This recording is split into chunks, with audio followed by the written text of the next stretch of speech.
புதிய ஓய்வூதிய திட்டத்தை ரத்து செய்து பழைய திட்டத்தை செயல்படுத்த வேண்டும் என்று தமிழ்நாடு அரசு பணியாளர் சங்கம் வலியுறுத்தியுள்ளது. மதுரையில் அரசு பணியாளர் சங்கத்தின் மத்திய செயற்குழு கூட்டம் மாநில தலைவர் பாலசுப்ரமணியன் தலைமையில் நடைபெற்றது.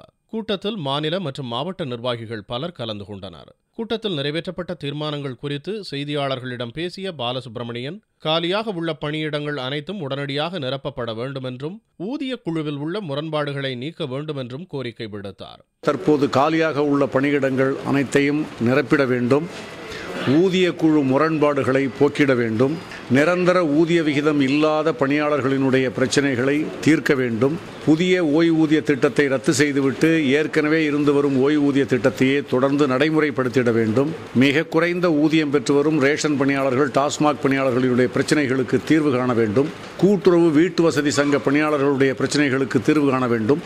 இதுபோன்ற பிரச்சனைகளில் புதிய அரசு கவனம் செலுத்தி அரசு பணியாளர்களுக்கு ஆதரவான சாதகமான நடவடிக்கைகளை மேற்கொள்ள வேண்டும் என தமிழ்நாடு அரசு பணியாளர் சங்கத்தின் சார்பில் தமிழக அரசை கேட்டுக்கொள்கிறோம். முன்னதாக முதல்வராக பொறுப்பேற்றுள்ள ஜெயலலிதாவிற்கு பாலசுப்ரமணியன் பாராட்டுக்களையும் வாழ்த்துக்களையும் தெரிவித்துக் கொண்டார்.